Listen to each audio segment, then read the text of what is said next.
नमस्कार, मैं हूं पंकज मटपाल और आज मैं लेकर आया हूं आपके कुछ सवालों के जवाब। आपने बहुत सारे सवाल मुझसे पूछे हैं कमेंट बॉक्स में और उनमें से कुछ सवाल मैंने सेलेक्ट किए हैं जिनका मैं वीडियो के थ्रू आपको आंसर दूंगा।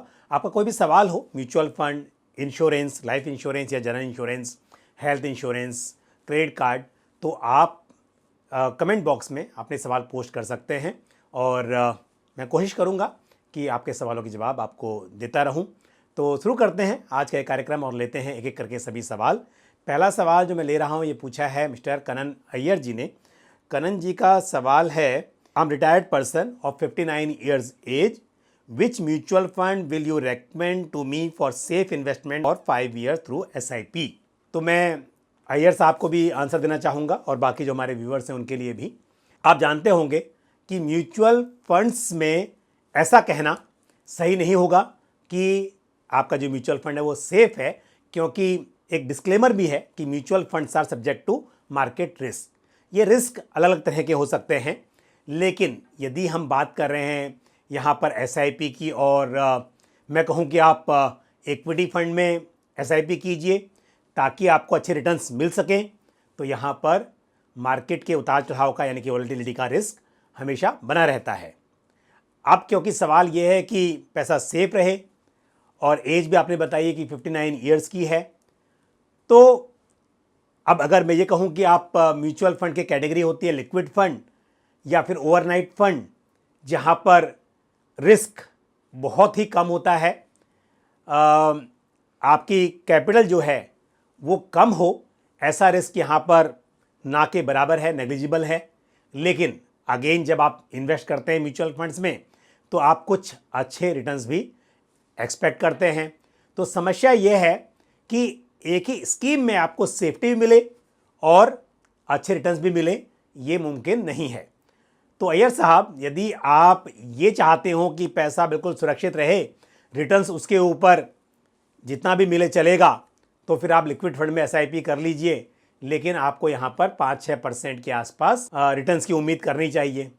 लेकिन यदि आप थोड़े से बेहतर रिटर्न्स चाहते हैं लेकिन प्योर इक्विटी फंड्स में भी इन्वेस्ट नहीं करना चाहते, तो आपके लिए कंजर्वेटिव हाइब्रिड फंड्स शायद एक चॉइस हो सकती है। कंजर्वेटिव हाइब्रिड फंड ऐसे होते हैं जहाँ पर इक्विटी यानी कि शेयर मार्केट में निवेश जो है वो टोटल एसेट जो इस स्कीम का होगा उसका 10% to 25% ही होगा और बाकी का जो इन्वेस्टमेंट है वो डेट इंस्ट्रूमेंट्स में होगा।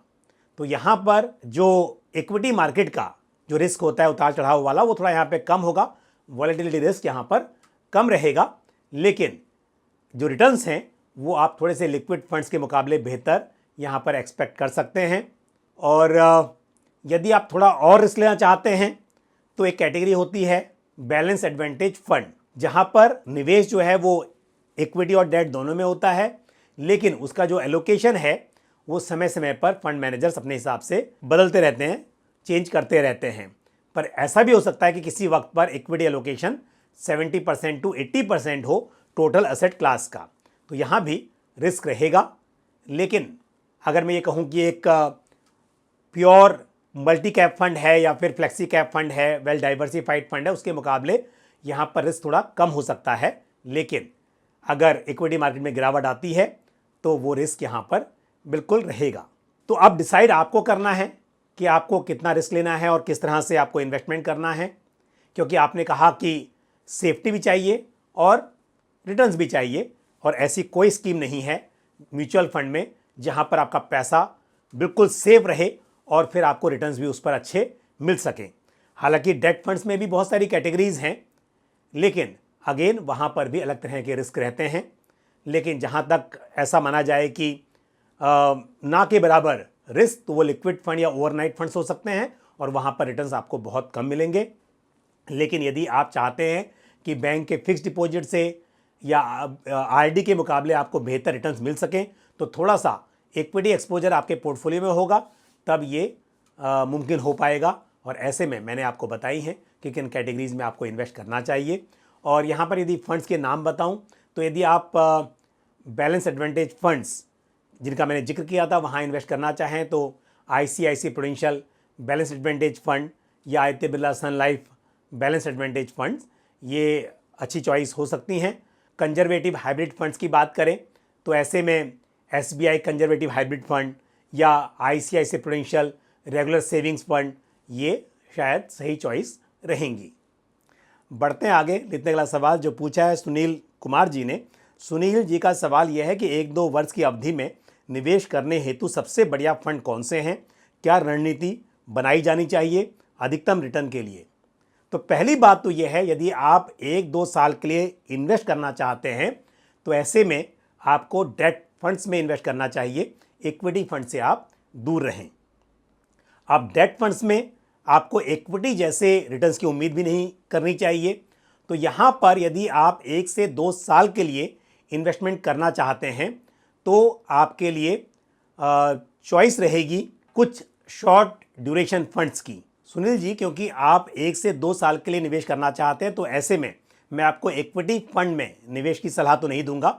आपको डेट ओरिएंटेड म्यूचुअल फंड्स में इन्वेस्ट करना चाहिए, और वो भी क्योंकि 1-2 साल के लिए आप करना चाहते हैं। तो यहाँ पर शॉर्ट ड्यूरेशन फंड्स ये कैटेगरी है म्यूचुअल फंड्स की, उसमें आपको इन्वेस्ट करना चाहिए। तो इस तरह के फंड्स में रिटर्न्स आपको लगभग 7% के आसपास एक्सपेक्ट करने चाहिए। तो 7 to 8% आप मानकर चलिए, लेकिन कोई गारंटी नहीं होती है म्यूचुअल फंड्स में रिटर्न्स की, ये बात आप जानते होंगे। तो जब हम बात करते हैं कि 12% 15%, वो हम बात करते हैं इक्विटी की, और इक्विटी फंड्स में आपको लॉन्ग टर्म के लिए यानी कि कम से कम 5 साल के लिए निवेश करना हो तब सही होता है। यहाँ पर आपने कहा है 1-2 साल, तो ऐसे में जैसा मैंने कहा कि शॉर्ट ड्यूरेशन फंड्स आपके लिए उचित रहेंगे। जहाँ तक स्कीम्स का सवाल है, आप आदित्य बिरला सन लाइफ शॉर्ट ड्यूरेशन फंड या एक्सिस शॉर्ट टर्म फंड, इन फंड्स को कंसिडर कर सकते हैं। और अगला सवाल जो मैं ले रहा हूँ ये पूछा है विनीत कुलकर्णी ने।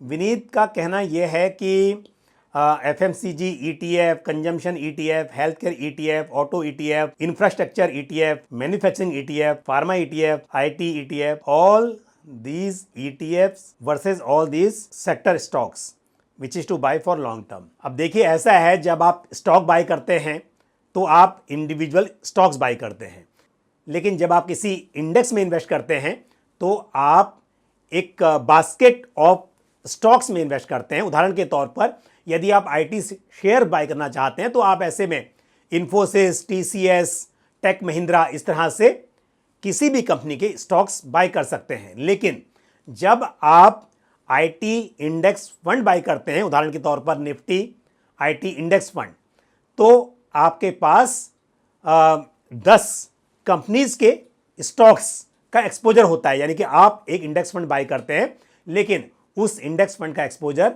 10 कंपनीज में है, क्योंकि निफ्टी IT इंडेक्स की मैं बात कर रहा हूं, जिसका जो पोर्टफोलियो है उसमें 10 IT स्टॉक्स हैं। तो आप समझ सकते हैं कि यदि आप 1 या 2 कंपनी के स्टॉक्स लेते हैं, वहां पर आपका रिस्क ज़्यादा हो सकता है। लेकिन यदि आप बास्केट ऑफ स्टॉक्स में इन्वेस्ट करते हैं तो यहां पर रिस्क आपका डाइवर्सिफाई हो जाता है। जहां तक रिटर्न्स का सवाल है तो ऐसा भी हो सकता है कि आपने 1-2 स्टॉक्स लिए उस सेक्टर के, और उन स्टॉक्स का जो परफॉर्मेंस है वो टोटल इंडेक्स के मुकाबले ज़्यादा भी हो सकता है। लेकिन उल्टा भी हो सकता है कि रिस्क बहुत ज़्यादा हो, वहाँ पर गिरावट बहुत ज़्यादा हो जाए उन स्टॉक्स में। तो मेरे हिसाब से इंडिविजुअल स्टॉक्स में इन्वेस्ट करने के बजाय यदि आप इंडेक्स फंड में करें तो यहाँ पर रिस्क रिवार्ड रेशो बेटर हो सकता है।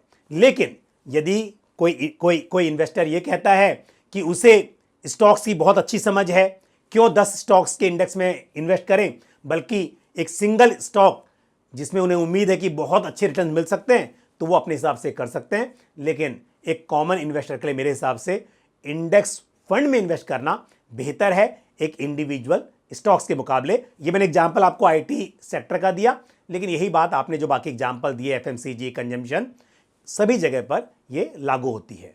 अब अगला सवाल मैं ले रहा हूँ, ये पूछा है संतोष कुमार ने। संतोष जी का सवाल है कि उनके पास SBI small cap, HDFC small cap, Nippon India small cap, यानी कि 3 स्मॉल कैप फंड हैं, और साथ में SBI मिड कैप और HDFC मिड कैप फंड भी है, यानी कि 2 मिड कैप और 3 स्मॉल कैप फंड्स हैं।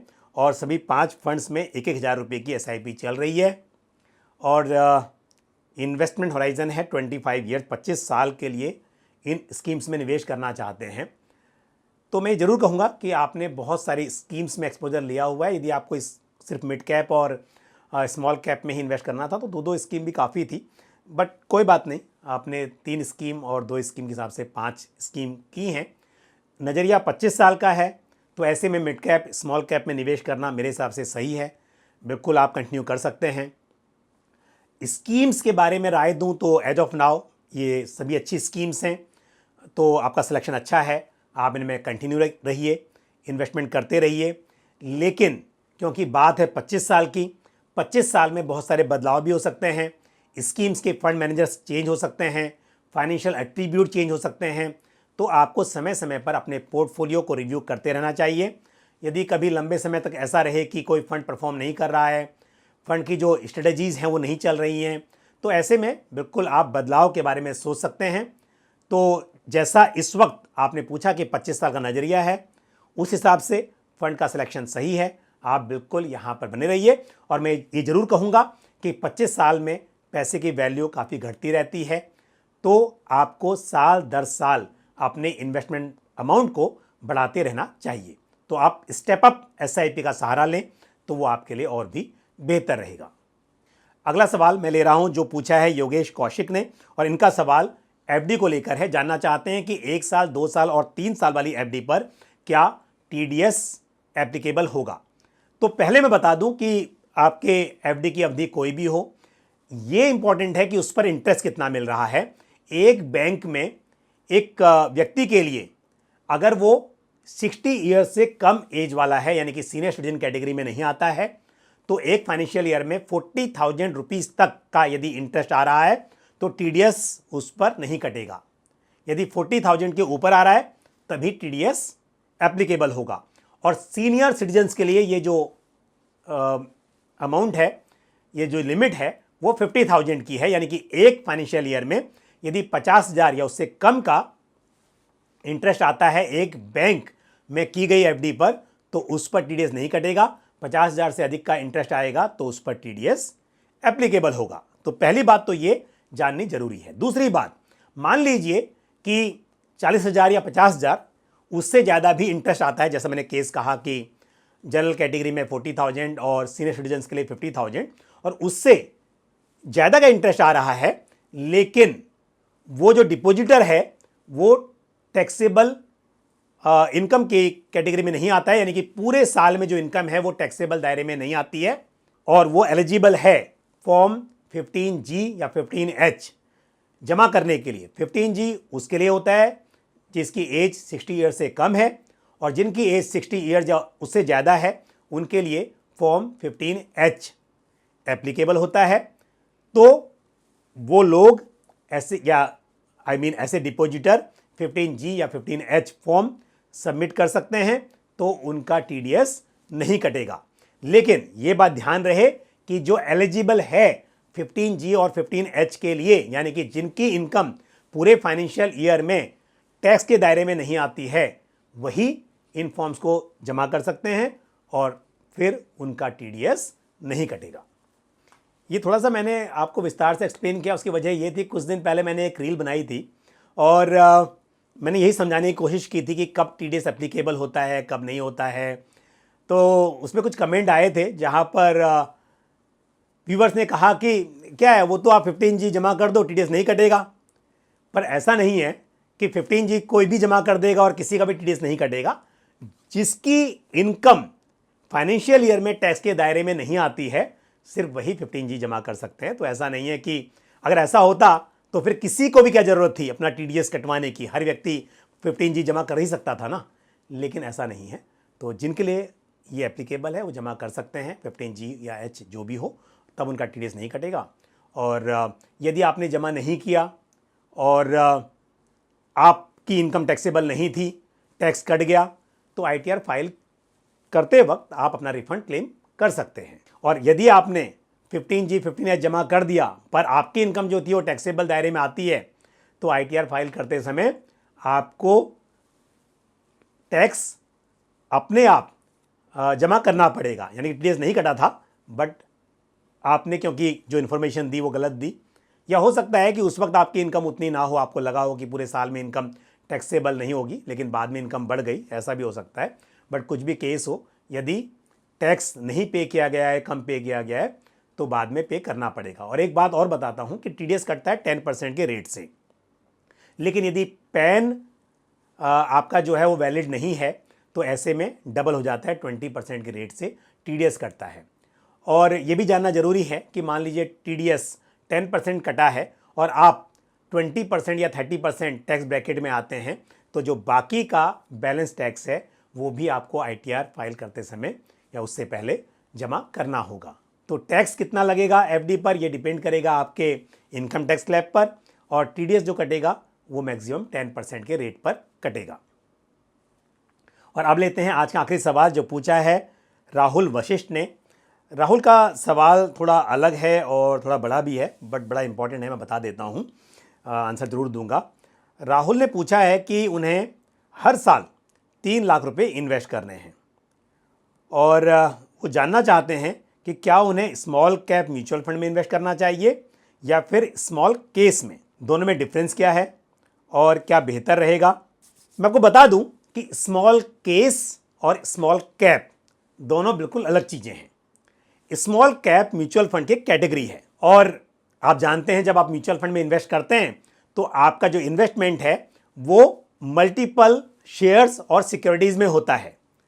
लेकिन क्योंकि यदि बात हो रही है स्मॉल कैप फंड की, तो इसका मतलब उस स्कीम का जो टोटल एसेट अंडर मैनेजमेंट है, यानी कि जो टोटल पैसा उस स्कीम में आया है अलग अलग निवेशकों से, उसका मिनिमम 65% स्मॉल कैप शेयर्स में इन्वेस्ट होगा। तो यानी कि एक स्मॉल कैप फंड बहुत सारे शेयर्स का एक पोर्टफोलियो बनाएगा और प्रीडोमिनेंटली वो शेयर्स स्मॉल कैप कंपनीज के होंगे। तो ये तो हो गया स्मॉल कैप फंड। अब बात करते हैं स्मॉल केस की। स्मॉल केस एक फिनटेक कंपनी है और यहां पर भी लगभग म्यूचुअल फंड की तरह ही पोर्टफोलियो होते हैं, लेकिन म्यूचुअल फंड्स के लिए जो गाइडलाइंस है वो अलग हैं। जो स्मॉल केस है वहां पर कुछ इन्वेस्टमेंट एडवाइजर्स अपने हिसाब से पोर्टफोलियो डिजाइन करते हैं। ये जो पोर्टफोलियोज हैं वो लार्ज कैप पोर्टफोलियो भी हो सकते हैं, सेक्टोरल पोर्टफोलियोज भी हो सकते हैं, स्मॉल कैप या मिड कैप पोर्टफोलियो भी हो सकते हैं। तो यदि आप बात कर रहे हैं स्मॉल केस की, तो जरूरी नहीं है कि स्मॉल केस का जो पोर्टफोलियो है वो स्मॉल कैप शेयर्स का हो, वो लार्ज कैप शेयर्स का भी हो सकता है। तो स्मॉल केस एक प्लेटफॉर्म हो गया, उस प्लेटफॉर्म पर बहुत सारे पोर्टफोलियोज लिस्टेड हैं जो कि कुछ एक्सपर्ट ने बनाए हैं और आप खुद भी अपना पोर्टफोलियो बना सकते हैं। तो उस पोर्टफोलियो में जो स्टॉक्स हैं, 8-10 स्टॉक्स जो होंगे वो किसी एक सेक्टर के हो सकते हैं, किसी एक तरह के मार्केट कैप के हो सकते हैं या फिर डाइवर्सिफाइड भी हो सकते हैं। तो दोनों का कंपैरिजन नहीं है। जब आप बात कर रहे हैं या तो सवाल ये हो कि मैं म्यूचुअल फंड में करूं या स्मॉल केस में करूं, तो एक सवाल हो सकता है कि दोनों ही बेसिकली बास्केट ऑफ सिक्योरिटीज या शेयर्स में इन्वेस्ट करते हैं। लेकिन जैसा मैंने कहा, जब हम बात कर रहे हैं स्मॉल कैप म्यूचुअल फंड की, तो यहां पर बात हो रही है छोटी कंपनीज में निवेश की। लेकिन जब हम बात कर रहे हैं स्मॉल केस की, तो वहां पर किसी भी तरह के मार्केट कैप वाले डाइवर्सिफाइड या फिर सेक्टोरल स्टॉक्स में इन्वेस्टमेंट हो सकता है। तो इसके लिए शायद मुझे इस सवाल से ये समझ में आता है कि आप एक नए निवेशक हैं और मैं कहूँगा कि आपको म्यूचुअल फंड्स में इन्वेस्ट करना चाहिए, और वो भी स्मॉल कैप फंड्स में करने के बजाय यदि आप एक फ्लेक्सी कैप फंड में करें, यदि आप लंबी अवधि के लिए कर रहे हैं तो वो अच्छा रहेगा। और यदि आपका निवेश का नज़रिया बहुत लंबा नहीं है, आप 4-5-7 साल के लिए निवेश करना चाहते हैं और इक्विटी फंड में करना चाहते हैं, तो ऐसे में एक निफ्टी 50 इंडेक्स फंड में निवेश करना मेरे हिसाब से आपके लिए और भी बेहतर हो सकता है। क्योंकि जब भी हम निवेश करते हैं तो रिस्क और रिटर्न्स दोनों को समझना जरूरी है। कई बार जब किससे पूछा जाता है कि आपका रिस्क एपेटाइट क्या है, तो इन्वेस्टर या जो भी व्यक्ति इस बात का आंसर देता है, कई बार कह देता है कि मेरा रिस्क एपेटाइट काफ़ी अच्छा है।